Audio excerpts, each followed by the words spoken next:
విశాఖలో 14, 15 తేదీల్లో జరిగే పెట్టుబడుల సదస్సు నిర్మాణాత్మకంగా జరగనుందని సీఎం చంద్రబాబు అన్నారు. మీడియాతో చిట్చాట్ చేసిన సీఎం వివిధ అంశాలను పంచుకున్నారు. ఇక మరింత సమాచారం మా ప్రతినిధి కృష్ణ అడిగి తెలుసుకుందాం. కృష్ణ, సీఎం చిట్చాట్లో కీలక అంశాలేంటి? షాహీన్ ముఖ్యమంత్రి చంద్రబాబు కొద్దిసేపటి క్రితమే పార్టీ కేంద్ర కార్యాలయం ఎన్టీఆర్ భవన్ కు వచ్చారు. అక్కడ ఆయన తొలుత ప్రజల నుంచి వినతులు స్వీకరించారు. ఏదైతే సీఎంఆర్ఎఫ్ అలాగే ఇతరత్ర ఆర్థిక అంశాలకు సంబంధించి వచ్చారో వాళ్ళకి అక్కడికక్కడ పరిష్కార మార్గాలు కూడా చూపుతూ కూడా నిర్ణయాలు తీసుకున్నారు. ఆ తర్వాత ఆయన నేతలతో వివిధ అంశాలకు సంబంధించి తాజా రాజకీయ పరిణామాలు, అలాగే పెండింగ్ లో ఉన్న జిల్లా పార్టీ అధ్యక్షులు ఎంపిక, రాష్ట్ర కమిటీలు, ఇతర అంశాల మీద కూడా నేతలతో ప్రస్తుతం ఆయన సమావేశం జరుగుతున్నారు. ఈ మధ్యలో ఆయన మీడియాతో వివిధ అంశాలను పంచుకోవడం జరిగింది. ప్రధానంగా ఈ నెల 14, 15 తేదీల్లో విశాఖ వేదికగా జరిగే పెట్టుబడుల సదస్సుకు సంబంధించి సదస్సు ఎలా జరగనుంది ఏంటి అన్న విషయాలను సీఎం మీడియాతో పంచుకున్నారు. ఇందులో ప్రధానంగా గతసారి జరిగిన పెట్టుబడుల సదస్సులతో పోలిస్తే ఈసారి దాన్ని నిర్మాణాత్మకంగా మరింత వినూత్నంగా నిర్వహిస్తున్నట్లు కూడా సీఎం చెప్పడం జరిగింది. ఇందులో ప్రధానంగా ప్రజెంటేషన్, ఎగ్జిక్యూషన్, ఎగ్జిబిషన్, ఒప్పందాలు అలా వివిధ రూపాల్లో ఈ 2 రోజుల సదస్సు జరుగుతున్నట్లు ఆయన సీఎం చెప్పడం జరిగింది. కేవలం ఒప్పందాలకే ఈ సదస్సుకు ప్రాధాన్యం ఇవ్వకుండా తాజా అంశాలు ఏంటి, ప్రజలకు ఎలాంటి ఆధునిక అవసరాలు అవసరం, అలాగే అత్యాధునిక సాంకేతిక అధ్యయనాలు ఏంటి, వాటి ద్వారా ఎలాంటి పెట్టుబడులు వస్తే బాగుంటుంది, వాటి వల్ల ప్రజలకు ఎలాంటి ఉపయోగం, ఇలా ఒక నిర్మాణాత్మక స్టడీ, ఒక అధ్యయన చేసి వీటికి అనుగుణంగా విశాఖ పెట్టుబడుల సదస్సు ఈ 2 రోజుల పాటు ప్లాన్ చేసినట్టు ఆయన చెప్పడం జరిగింది. ఇందులో తీసుకునే నిర్ణయాల వల్ల కూడా రానున్న రోజుల్లో కీలక మార్పులు జరిగేలా కూడా ప్రణాళిక సిద్ధం చేసినట్లు సీఎం వెల్లడించారు.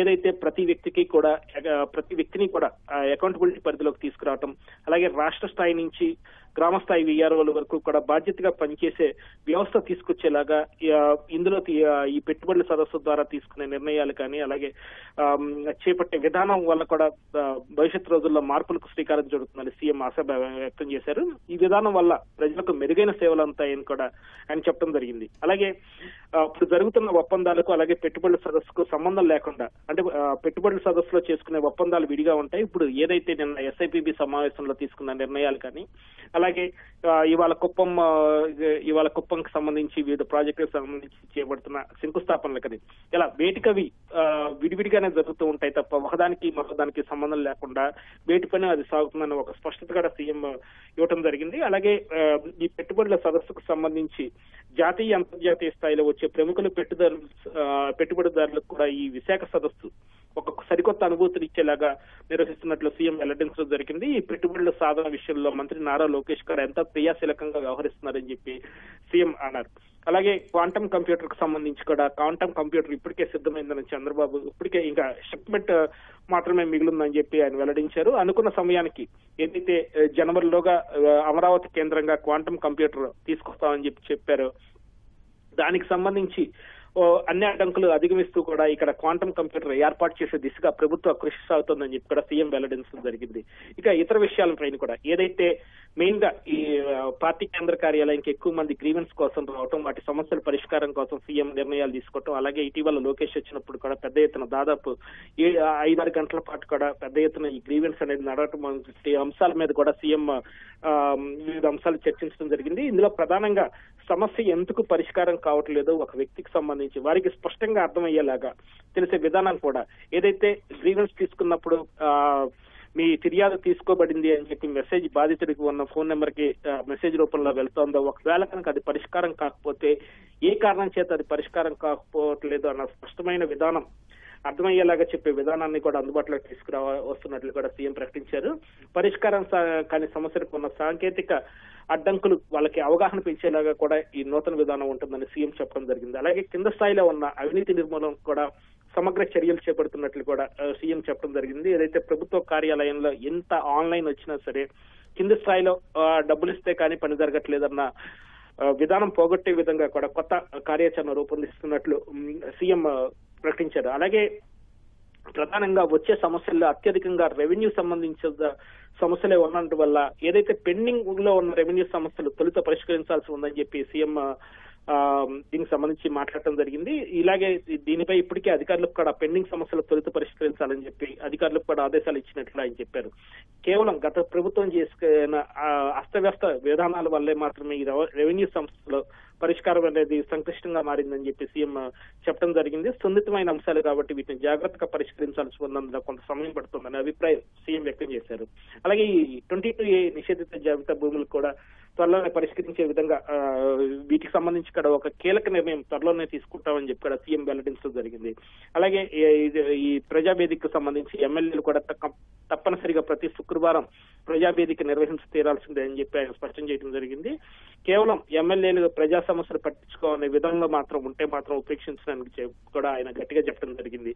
ఏదైతే మంత్రి నారా లోకేష్ ఇటీవల చేసిన ప్రజావేదిక తర్వాత చోటు చేసుకున్న పరిణామాలపైన కూడా ఆయన మాట్లాడటం జరిగింది. లోకేష్ ఆదేశాల తర్వాత ఎమ్మెల్యేలో కదలిక వచ్చి దాదాపు అన్ని నియోజకవర్గాల్లో కూడా ప్రజా వేదిక నిన్న శుక్రవారం నిర్వహించడం శుభపరిణామంగా సీఎం చెప్పారు. సమస్య తన వద్దకు వస్తేనే పరిష్కారం అవుతుంది భావన ఉండకుండా ఎక్కడికక్కడ సమస్య పరిష్కారం అయ్యే విధానం తీసుకురావటమే ఈ ప్రజావేదికల ముఖ్య ఉద్దేశం అని చెప్పి కూడా సీఎం వెల్లడించడం జరిగింది. దీంతో పాటుగా ఏదైతే వివిధ కార్యక్రమాల ద్వారా అమరావతి బ్రాండ్ ఇమేజ్ ఎలా పెరుగుతుంది ఏంటి అన్న దాని మీద కూడా సీఎం మాట్లాడారు. ఏదైతే హైదరాబాద్ స్థాయిలో ఇక్కడ అమరావతి కేంద్రంగా విజయవాడ కానీ లేకపోతే ఈ చుట్టుపక్కల విజయవాడ చుట్టుపక్కల అమరావతి పరిసర ప్రాంతాల్లో పెద్ద పెద్ద ఈవెంట్లు జరగటం వల్ల తగిన గుర్తింపు అనేది అమరావతికి వస్తుందని చెప్పి కూడా సీఎం అభిప్రాయపడ్డారు. ప్రభుత్వం కూడా ఆ స్థాయిలో కూడా ఆ భారీ ఈవెంట్లను ప్రోత్సహిస్తోందని చెప్పి కూడా ఆయన వెల్లడించడం జరిగింది. ఇటీవల కాలంలో ఏదైతే తమన్తో నిర్వహించిన మ్యూజికల్ నైట్ కానీ ఆ తర్వాత దసరా ఉత్సవాల సందర్భంగా విజయవాడ ఉత్సవ పేరిట నిర్వహించిన కార్యక్రమం కానీ అలాగే ఇవాళ ఈ రాత్రికి విజయవాడ స్టేడియంలో జరుగుతున్న ఇళయరాజా మ్యూజికల్ నైట్ ఇట్లా వివిధ భారీ కార్యక్రమాల వల్ల అమరావతి ప్రాంతానికి కూడా ప్రత్యేక గుర్తింపు వస్తున్నాయని చెప్పి కూడా సీఎం ఒక హర్షం వ్యక్తం చేశారు. అలాగే వైపు భారీ ఈవెంట్లు కండక్ట్ చేస్తున్నాయి, మరోవైపు కూడా ఈ పెట్టుబడులకు సంబంధించి ఆంధ్రప్రదేశ్ ను ముందుకు తీసుకెళ్లే దిశగా ఏ విధంగా ప్రణాళికలు చేసుకుంటూ ముందుకు వెళ్తుంది కూడా ఆయన వివరించడం జరిగింది. తెలంగాణకు చెందిన ప్రీమియర్ ఎనర్జీస్ నెల్లూరు జిల్లా నాయుడుపేటలో దాదాపు 6,000 కోట్ల రూపాయల పెట్టుబడి పెడుతున్న విషయాన్ని పెట్టి కూడా సీఎం మాట్లాడటం జరిగింది. ఇది ఒక శుభ పరిణామంగా ఆయన అభివర్ణించారు. ఇక్కడ రాజకీయ అంశాలకు సంబంధించి కూడా సీఎం మాట్లాడటం జరిగింది. ఏదైతే పార్టీ కమిటీలకు సంబంధించి మేము వీలైనంత వరకు పార్టీ కమిటీలను ఈ నెలాఖరులోగా పూర్తి చేస్తామని చెప్పి ఆయన వెల్లడించడం జరిగింది. పార్టీ కమిటీల మీద కసరత్తు ముమ్మరంగా సాగుతుంది. ప్రధానంగా ఈ పార్లమెంటరీ పార్టీ అధ్యక్షులకు సంబంధించి ఈ పార్లమెంటరీ కమిటీల కసరత్ అనేది ముమ్మరంగా సాగుతోందని చెప్పి ఆయన చెప్పారు. డిసెంబర్ చివరి నాటికి లేదా జనవరిలోగా అన్ని కమిటీలను పూర్తి చేసి పార్టీని ప్రజల్లోకి బలంగా తీసుకెళ్లేలాగా పూర్తి స్థాయిలో కసరత్తు ముమ్మరం చేస్తున్నట్లు ముఖ్యమంత్రి చంద్రబాబు తెలిపారు. షాహీన్, ధన్యవాదాలు కృష్ణ.